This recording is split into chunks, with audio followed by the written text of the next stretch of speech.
అందరికీ నమస్తే. Welcome to TR TV. నేను మీ తిరుపతి. తెలంగాణ మాజీ ముఖ్యమంత్రి బీఆర్ఎస్ పార్టీ అధినేత కల్వకుంట్ల చంద్రశేఖరరావు గారు నిన్న బీఆర్ఎస్ పార్టీ ఆఫీస్కి వచ్చిండు.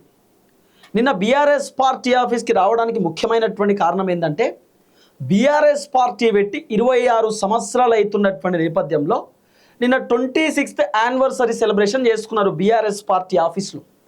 సో నిన్న కేసీఆర్ బీఆర్ఎస్ పార్టీ జెండా ఎగిరేసిండు. అలాగే తెలంగాణ తల్లి విగ్రహానికి పూలమాలేసిండు.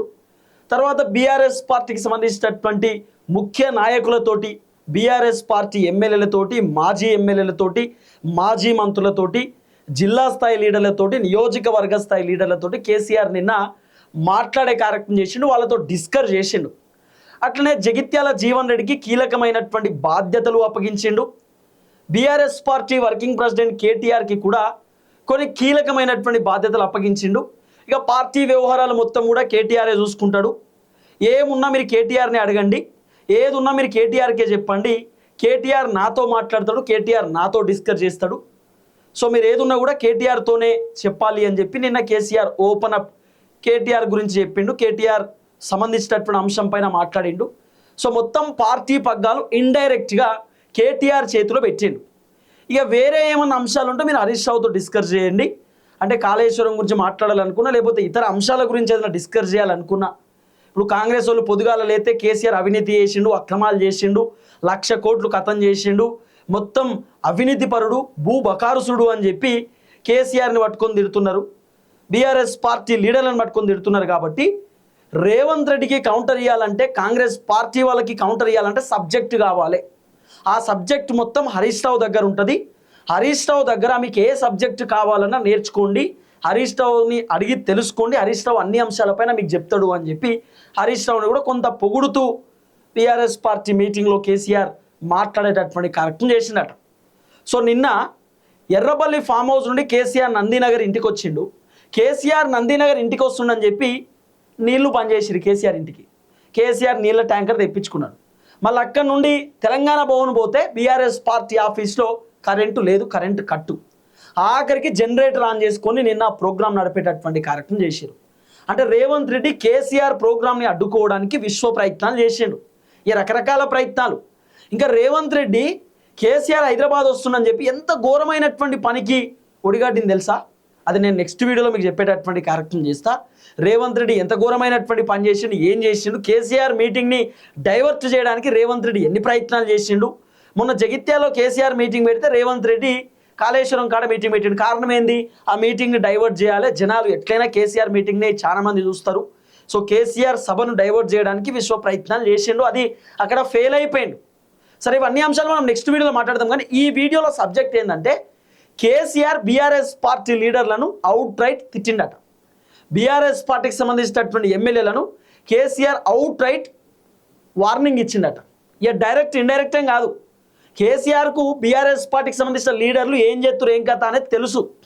ఏ లీడరు ఏ పార్టీతో మాట్లాడుతున్నారు, బీఆర్ఎస్ పార్టీలో ఉన్నటువంటి ప్రజెంట్ సిట్టింగ్లో ఉన్నటువంటి ఎమ్మెల్యేలు కాంగ్రెస్ వాళ్ళతో ఏం డిస్కస్ చేస్తున్నారు, బీజేపీ వాళ్ళతో ఏం మాట్లాడుతున్నారు, వాళ్ళతోటి ఏమేమి ముచ్చట పెడుతురు, ఎక్కడెక్కడ కలుస్తురు, ఎక్కడెక్కడ కాంగ్రెస్ పార్టీ మంత్రులతోటి ఎమ్మెల్యేలు లాలూచి పడుతురు, ఎక్కడెక్కడ బీఆర్ఎస్ పార్టీ ఎమ్మెల్యేలు కాంగ్రెస్ పార్టీ మంత్రులతోటి దావత్ చేసుకుంటారు, ఏం కథ అనేది మొత్తం కేసీఆర్ తెలుసు. కేసీఆర్ కూడా చెప్పేటోళ్ళు ఉంటారు కదా, పిన్ టు పిన్ కేసీఆర్కి ఇన్ఫర్మేషన్ ఇచ్చే వాళ్ళు ఉంటారు. అయితే కేసీఆర్ నిన్న బీఆర్ఎస్ పార్టీ ఆఫీస్లో బీఆర్ఎస్ పార్టీ లీడర్లతో మాట్లాడుతూ ఒకే ఒక్క మాట క్లియర్గా చెప్పిండట. ఉంటే ఉండండి, లేదా వెళ్ళిపోండి. బీఆర్ఎస్ పార్టీ నుండి వెళ్ళిపోవాలనుకుంటే దయచేసి వెళ్ళిపోండి. కానీ 2 పడవల మీద కాళ్ళు పెట్టకండి. ఆ పడవ మీద ఈ పడవ మీద నడవకండి. అట్లా నడిస్తే ఏదో ఒక పడవ ముందుకు పోతుంది, మీరు కింద పడిపోతారు. కాబట్టి బీఆర్ఎస్ పార్టీ ఇష్టం లేకపోతే, బీఆర్ఎస్ పార్టీ వ్యవహారం మీకు నచ్చకపోతే, బీఆర్ఎస్ పార్టీ మీకు అన్కంఫర్టబుల్ అనిపిస్తే, మీరు ఏ పార్టీలో కంఫర్టబుల్ అనుకుంటే ఆ పార్టీకి వెళ్ళిపోండి. ఆల్రెడీ 9 మంది ఎమ్మెల్యేలు బీఆర్ఎస్లోకి వెళ్ళి కాంగ్రెస్ పార్టీలోకి పోయినప్పుడే నేను ఎక్కడ బాధపడలేదు, ఎక్కడ ఇబ్బంది పడలేదు. ఇంకా ఎంతమంది పోతారో అంతమంది వెళ్ళండి. కానీ పోయిన వాళ్ళని మాత్రం మళ్ళీ తీసుకోను. పోతే అటే మళ్ళీ బీఆర్ఎస్ పార్టీలోకి వద్దామని చెప్పి వెనుకకి తొంగి చూస్తే మాత్రం యూటర్న్ ఉండదు. ఇప్పుడు పోయినటువంటి ఎమ్మెల్యేలు కూడా రేపు బీఆర్ఎస్ అధికారంలోకి వస్తే మళ్ళీ మేము తిరిగి వెనక్కి వస్తామని చెప్పి అడిగితే నేను తీసుకోను, ఇప్పుడు అడిగినా తీసుకోను. ఎందుకంటే నన్ను వాళ్ళు పరోక్షంగా విమర్శలు చేస్తురు, ప్రత్యేకంగా విమర్శలు చేస్తురు, నన్ను తిడుతుర్రు. నేనే టికెట్ ఇచ్చినా, నేనే నిల్చోబెట్టినా, నేనే నా ముఖం చూసి నియోజకవర్గ ప్రజలు ఓట్లేసి గెలిపిస్తే నాకే ఎదురు తిరుగుతారా, నాకే వ్యతిరేకంగా మాట్లాడతారా? నేను చూసుకుంటున్నానా? ఇక కథం. ఏ ఎమ్మెల్యే అయితే బీఆర్ఎస్ పార్టీలోకి వెళ్ళి కాంగ్రెస్ పార్టీలోకి పోయి వాళ్ళ చాప్టర్ క్లోజ్, వాళ్ళకి మళ్ళీ ఎమ్మెల్యే టికెట్లు ఇయ్యను అని చెప్పి కేసీఆర్ ఓపెన్గా చెప్పేసిండట. తర్వాత బీఆర్ఎస్ పార్టీ లీడర్లతో చెప్పిండట, ఎవరెవరు ఏ పార్టీతో మాట్లాడుతున్నారో, ఏ పార్టీతో డిస్కస్ చేస్తున్నారో, ఏ పార్టీ లీడర్లతోటి దావతులు చేసుకుంటున్నారో, ఏ మంత్రులతోటి మీరు ముచ్చట పెడుతున్నారో నాకు తెలుసు అన్నాడట. మీకు నిజంగా బీఆర్ఎస్ పార్టీ నచ్చకపోతే వెళ్ళిపోండి, కానీ మీ వల్ల బీఆర్ఎస్ పార్టీని డ్యామేజ్ చేయకండి. బీఆర్ఎస్ పార్టీలో జరుగుతున్నటువంటి ప్రతి విషయాన్ని మీరు కాంగ్రెస్ పార్టీ లీడర్తో చెప్తున్నారు, ఇక్కడదక్కడ చెప్పి పార్టీని డ్యామేజ్ చేస్తున్నారు. చాలామంది లీడర్లు వాళ్ళు గట్టిగా పనిచేస్తలేరు, నియోజకవర్గ స్థాయిలో తిరుగుతలేరు. రాబోతున్న 2028 ఎన్నికలలో 31 మంది కొత్త వాళ్ళకు టికెట్లు ఇవ్వబోతున్నా అని చెప్పిండట. 31 మంది కొత్త వాళ్ళకి టికెట్లు ఇవ్వబోతున్నా, ఒకవేళ మీరు చక్కగా పనిచేయకపోతున్నారట. ఇప్పుడు ఎవరైతే 31 మంది నియోజకవర్గాల్లో ఉన్నటువంటి లీడర్లు ఉన్నారో వాళ్ళు చక్కగా పనిచేయకపోతే మీ ప్లేస్లో కొత్త వాళ్ళకు టికెట్ ఇస్తా. ఆల్రెడీ కేసీఆర్ ఒక సర్వే తీపించిండట, ఎవరెవరు కాన్స్టిట్యున్సీలలో తిరుగుతున్నారు, ఎవరెవరు యాక్టివ్ పాలిటిక్స్లో ఉన్నారు, రాజకీయాలు ఎవరు చేస్తున్నారు, ప్రజల్లోకి ఎవరు తిరుగుతున్నారు ఏందనేది KCR pin to pin update వస్తుంది కదా. అక్కడ బీఆర్ఎస్ పార్టీ కార్యకర్తను అడుగుతూనే చెప్తారు, మీ ఊరికి ఎప్పుడైనా మీ మాజీ ఎమ్మెల్యే వచ్చిండా అంటే రాలేదని చెప్తారు, ఉన్న ఎమ్మెల్యే ఎప్పుడన్నా వచ్చిండా అంటే కూడా రాలేదని చెప్తారు కదా, ఓపెన్ అప్ అయిపోతారు కదా. కేసీఆర్ అందుకే సిట్టింగ్లకు కూడా చెప్పిండట, సిట్టింగ్ ఎమ్మెల్యేలకు ఓవర్ యాక్షన్ చేస్తే టికెట్ తీసేస్తా, ముఖాలు చూసి టికెట్ ఇయ్యను అన్నట కేసీఆర్. బీఆర్ఎస్ పార్టీ ఎమ్మెల్యేలతోటి మాజీ ఎమ్మెల్యేలతోటి కేసీఆర్ చెప్పిండట.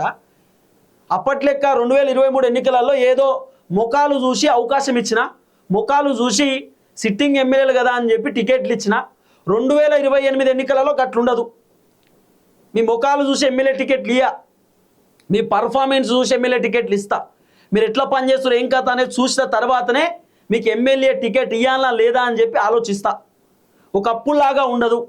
ఇప్పుడు మొత్తం సర్వే సిస్టమ్ వచ్చింది, సర్వే చేపిస్తున్నా. ఇప్పుడు చాలామంది సర్వే రిపోర్టు నా దగ్గరకు వస్తున్నాయి. ఆల్రెడీ ప్రభుత్వం పైన సర్వే రిపోర్ట్ నాకు వచ్చింది, మీ పైన సర్వే రిపోర్ట్ నాకు వచ్చింది. ఎవరెవరు బలంగా పనిచేస్తున్నారు, రాబోతున్న ఎన్నికలలో ఎవరెవరు గెలవబోతున్నారు ఏం కథ అనేది నా దగ్గర డేటా ఉంది. ఎవరు గెలుస్తారు అని చెప్పి రిపోర్ట్ వస్తే వాళ్లకు మాత్రమే టికెట్ ఇస్తా. మీ ఓవర్ యాక్షన్ వల్ల, మీ ఓవర్ పర్ఫార్మెన్స్ వల్ల పార్టీ డ్యామేజ్ అవ్వడం నాకు ఇష్టం లేదన్నట్టు కేసీఆర్ ఓపెన్. ఎక్కడా దాపరికం లేదు. KCR open up BRS party లీడర్లతో చెప్పేసిందట, ఓవర్ యాక్షన్ చేస్తే టికెట్ ఇయ్యను. దాదాపు బీఆర్ఎస్ అధికారంలో ఉన్నటువంటి పార్టీకి 2 సార్ల ముఖ్యమంత్రిగా ఉన్నటువంటి వ్యక్తి నేను. 2 సార్ల అధికారంలో ఉన్నటువంటి బీఆర్ఎస్ పార్టీకి కేవలం 39 సీట్లు మాత్రమే ఎందుకు వచ్చినాయో ఆత్మవిమర్శ చేసుకోవాలని కేసీఆర్ చెప్పినట్టు లీడర్లతో. మొన్న జరిగిన మున్సిపల్ కార్పొరేషన్ ఎన్నికలలో 700 పైచిలకు సీట్లు మాత్రమే వార్డు మెంబర్లు ఎందుకు గెలిచిరు, మిగతా వాళ్ళు ఎందుకు గెలవలేకపోయినారు? సర్పంచ్ ఎన్నికలలో 5000 పైచిలకు సీట్లు మాత్రమే ఎందుకు గెలిచిరు? పార్లమెంట్లో మనకు ఒక్క సీటు కూడా ఎందుకు రాలేదు? ఎమ్మెల్సీ ఎన్నికలలో మనం గట్టిగా ఎందుకు పోటీ చేయలేకపోయినాం? రాబోతున్న గ్రేటర్ హైదరాబాద్ మున్సిపల్ కార్పొరేషన్లో మన పరిస్థితి ఏంది? రాబోతున్నటువంటి ఎంపీటీసీ జెడ్పీటీసీ ఎన్నికలలో మన పరిస్థితి ఏంది? ఇవన్నీ ఆలోచించుకున్నారా? ఆలోచించుకొని ముందుకెళ్ళండి. రాబోతున్న జిహెచ్ఎంసీ ఎన్నికలైనా, రాబోతున్న ఎంపీటీసీ జెడ్పీటీసీ ఎన్నికలైనా బీఆర్ఎస్ పార్టీకి సరైనటువంటి సీట్లు రాకపోతే మీరు ఫెయిల్ అయిపోతారు. ఎవరెవరైతే ఫెయిల్యూర్ ఖాతాలో ఉంటారో వాళ్ళందరికీ టికెట్ కట్ అన్నాడట కేసీఆర్ ఓపెన్ అప్. ఇక దీంట్లో దాపరికం ఎక్కడ లేదు. అట్లనే రేవంత్ రెడ్డి ప్రభుత్వాన్ని ఉద్దేశించి కూడా నిన్న కేసీఆర్ బలంగా మాట్లాడిండు. ఏం చెప్పిండు కేసీఆర్? రేవంత్ రెడ్డి కాంగ్రెస్ పార్టీ మంత్రులు ఇద్దరు చిల్లర మాటలు మాట్లాడుతున్నారు, చిల్లర చేష్టలు చేస్తున్నారు, వాళ్ళను చూసి నాకు జాలి కలుగుతుందని చెప్పి కేసీఆర్ చెప్పినటువంటి మాట. వాళ్ళని చూస్తుంటే నాకు జాలి అనిపిస్తుంది. ధాన్యం కొనుగోలు విషయంలో రేవంత్ రెడ్డి ప్రభుత్వం వెనుకున్నది. బీఆర్ఎస్ గవర్నమెంట్ ఉన్నప్పుడు ఎట్లయితే ధాన్యం కొనుగోలు చేసిరో కాంగ్రెస్ కూడా అట్లనే ధాన్యం కొనుగోలు చేయాలి. ఒకవేళ ధాన్యం కొనుగోలు చేయకపోతే రేవంత్ రెడ్డి ప్రభుత్వం ఊరూరా తిరిగి నేను ప్రచారం చేస్తానని కేసీఆర్ చెప్పిండు. అట్లనే రైతు భరోసా కేసీఆర్ ఉన్నప్పుడు ఎట్లొస్తుండే, రేవంత్ రెడ్డి వచ్చినప్పుడు ఎట్లొస్తున్నది, నిరుద్యోగులకు ఉద్యోగాలు 2 లక్షల ఉద్యోగాలు ఏమైనాయి అని చెప్పి కూడా కేసీఆర్ మాట్లాడిండట. ఈ అంశం మాత్రమే కాదు, ఇంకా చాలా అంశాలపైన కేసీఆర్ డిస్కస్ చేసిండు. ఒక ఎంపీ, బీజేపీ ఎంపీ మాట్లాడిండు కదా తెలంగాణను ఉద్దేశించి, తెలంగాణ ఆంధ్ర విడిపోవడానికి వేరే రకంగా ఉద్దేశించి మాట్లాడినప్పుడు ఒక ఎంపీని పట్టుకొని విధవా అని తిట్టిండు కేసీఆర్ నిన్న. ఆ విధవాట్లో మాట్లాడుతుంటే బీజేపీ ఎంపీలు, కాంగ్రెస్ పార్టీ ఎంపీలు ఏం చేస్తున్నారు, పార్లమెంట్లో ఎందుకు గట్టిగా మాట్లాడలేదు, అదే మా బీఆర్ఎస్ పార్టీ ఎంపీ ఒక్కడున్నా సరే ఆయనతోటి క్షమాపణ చెప్పించేటోళ్ళం అని చెప్పి నిన్న కేసీఆర్ చెప్పినటువంటి మాట. ఇక అట్లనే డబుల్ బెడ్రూమ్లను ఉద్దేశించి మాట్లాడిండు. ఇంద్రమ్మ ఇండ్లు ఎవరెవరికి వచ్చినా ఏం కదా, చాలామంది జనాలు ఇబ్బంది పడుతున్నారని చెప్పి, హైడ్రా చేయబట్టి ప్రజలు చాలా సఫర్ అవుతున్నారు, హైడ్రా దెబ్బతోటి జనాలు మొత్తం కూడా కాంగ్రెస్ ప్రభుత్వానికి వ్యతిరేకంగా తిరిగిరని చెప్పి కేసీఆర్ నిన్న మాట్లాడిండు. అలాగే కేసీఆర్ కొన్ని కీలకమైనటువంటి వ్యవహారాల గురించి డిస్కస్ చేసింది. ఏది, పట్టాలకు సంబంధించి మాట్లాడిండు. మేము ఉన్నప్పుడు పట్టాలు ఇచ్చినాం, కాంగ్రెస్ వచ్చినాక ఎంతమందికి పట్టాలు ఇచ్చారు, బీఆర్ఎస్ ఉన్నప్పుడు యూరియా బత్తాల కొరత లేదు, రేవంత్ రెడ్డి వచ్చినాక కొరత ఎందుకు వచ్చింది, మహిళలకు 2500 ఇస్తా అని చెప్పి, తులం బంగారం ఇస్తా అని చెప్పి, కళ్యాణ లక్ష్మి, షాదీ ముబారక్, మహిళలకు స్కూటీలు ఇస్తా అని చెప్పి మోసం చేసింది రేవంత్ రెడ్డి ప్రభుత్వం అని చెప్పాడు. కానీ నిన్న ఎంత విచిత్రం అంటే రేవంత్ రెడ్డి పేరు ఎక్కడ తీయలే కేసీఆర్, ఎక్కడ కూడా 1% రేవంత్ రెడ్డి పేరు తీయలే కేసీఆర్.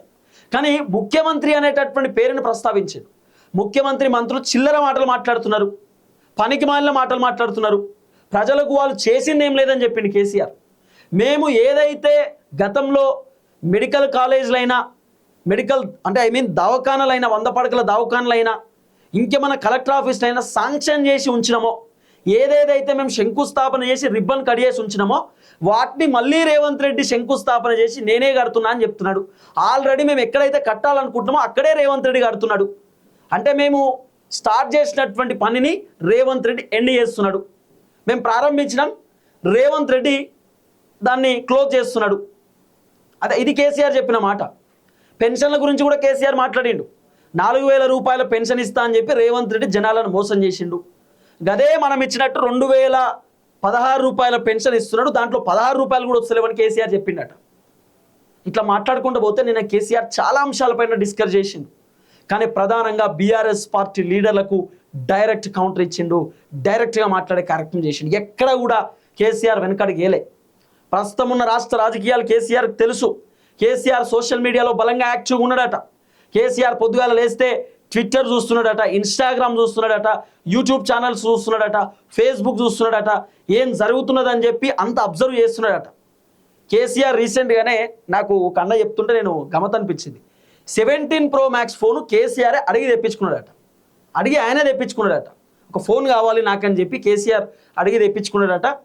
తెప్పించుకొని ఆ ఫోన్లో ఎవ్రీథింగ్, ఇంకా ఫేస్బుక్, యూట్యూబ్, ఆ తర్వాత ఇన్స్టాగ్రామ్, ట్విట్టర్ అన్నీ దాంట్లో ఇన్స్టాల్ చేయించుకొని అన్నిటికీ కేసీఆర్ యాక్టివ్గా ఉన్నాడట. సోషల్ మీడియాలో చూస్తున్నాడట ఏం జరుగుతున్నది అని చెప్పి. ఏం జరుగుతున్నది, రేవంత్ రెడ్డి ఏం మాట్లాడుతున్నారు, కాంగ్రెస్ ప్రభుత్వం ఎట్లుంది, జనాలు ఎంత సఫర్ అవుతున్నారు, అసలు తెలంగాణలో పరిస్థితి ఏందనేది కేసీఆర్ పిన్ టు పిన్ ఎప్పటికప్పుడు సోషల్ మీడియాలో యాక్టివ్ ఉన్నాడు అనేది వినబడుతున్న చర్చ. కేసీఆరే ఫోన్ తెప్పించుకున్నాడట. 17 Pro Max ఏదో ఇప్పుడు ట్రెండింగ్లో ఉందట ఫోన్, అది తెప్పించుకున్నాడట. సో ఇదంతా కూడా వినబడుతున్నటువంటి అంశం. వాస్తవానికి కేసీఆర్ దగ్గర ఫోన్ ఉండదట. ఫోన్ ఉంటుందట కానీ ఫోన్ చేయడానికి అదో ఏదో కేసీఆర్ ఎక్కువ ఫోన్ వాడడని అన్నారు.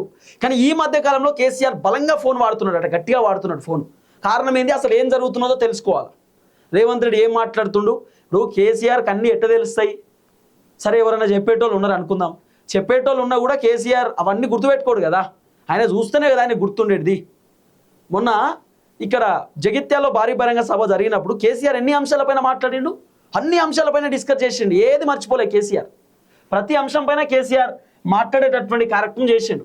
కాబట్టి ఆల్మోస్ట్ తెలంగాణ మాజీ ముఖ్యమంత్రి కేటీఆర్కు కీలకమైన బాధ్యతలు అప్పగించిండు. అలాగే నిన్న జీవన్ రెడ్డి గారికి ఒక కీలకమైనటువంటి పోస్ట్ ఇచ్చిండు. హరీష్ రావుకి చెప్పిండు, మీకు ఏ సలహాలు సూచనలు కావాలన్నా హరీష్ రావుని అడగండి, హరీష్ రావు చెప్తాడు. మీకు ఏది కావాలన్నా, సబ్జెక్ట్ ఏది కావాలన్నా హరీష్ రావు ఖచ్చితంగా డిస్కస్ చేస్తాడు అని చెప్పి నిన్న కేసీఆర్ మాట్లాడే కార్యక్రమం చేసిందట. అట్లనే కేటీఆర్కు నిన్న కీలకమైనటువంటి బాధ్యతలు అప్పగించిండు. బీఆర్ఎస్ పార్టీ లీడర్లకు ఒకే ఒక్క మాట కేసీఆర్ చెప్పింది ఏంటంటే, ముఖాలు చూసి టికెట్ ఇయ్య, పని చేస్తే టికెట్ ఇస్తా, మీరు గెలుస్తారు అనిపిస్తే టికెట్ ఇస్తా, 2023 ఎన్నికలలో బీఆర్ఎస్ ఎందుకు ఓడిపోయిందనేది ఆలోచించేయండి, ఎందుకు కాంగ్రెస్ గెలిచిందో ఆలోచన చేయండి. మళ్ళీ మనమే అధికారంలోకి రాబోతున్నాం, మిస్గైడ్ చేయకండి. పార్టీ నచ్చకపోతే వెళ్ళిపోండి, ఉంటే ఉండండి లేదా పీకండి అనేటటువంటి టైప్లో కేసీఆర్ నిన్న చెప్పిండట లీడర్లకు. ఉంటే ఉండండి లేదా వెళ్ళిపోండి మీ ఇష్టం, కానీ 2 పడవల మీద కాలు పెట్టి నిల్చుంటే ఏదో రోజు నేనే పడేస్తా అన్నాడట. నేనే పడేస్తా, మీరే వెళ్ళిపోండి. పోయిన వాళ్ళని మాత్రం మళ్ళీ ఎంట్రీ లేదు బీఆర్ఎస్లో. పోయినోని అటే ఇక మళ్ళీ ఎంట్రీ లేదు. అది కూడా గూడెం మైపాల్ రెడ్డిని కేసీఆర్ మళ్ళీ ఎందుకు తీసుకున్నాడు తెలుసా? గూడెం మైపాల్ రెడ్డి బీఆర్ఎస్ పార్టీలోకి వెళ్ళి కాంగ్రెస్లో పోయి మళ్ళీ బీఆర్ఎస్లోకి వచ్చిండు. కేసీఆర్ ఎందుకు తీసుకున్నాడు అంటే గూడెం మైపాల్ రెడ్డి కేసీఆర్ని తిట్టలే, గూడెం మైపాల్ రెడ్డి కేటీఆర్ని విమర్శలు చేయలే. గూడెం మైపాల్ రెడ్డి స్టిల్ నౌ తన ఎమ్మెల్యే క్యాంప్ ఆఫీస్లో కేసీఆర్ ఫోటోను పెట్టుకున్నాడు రేవంత్ రెడ్డి పార్టీలోకి పోయినా కూడా.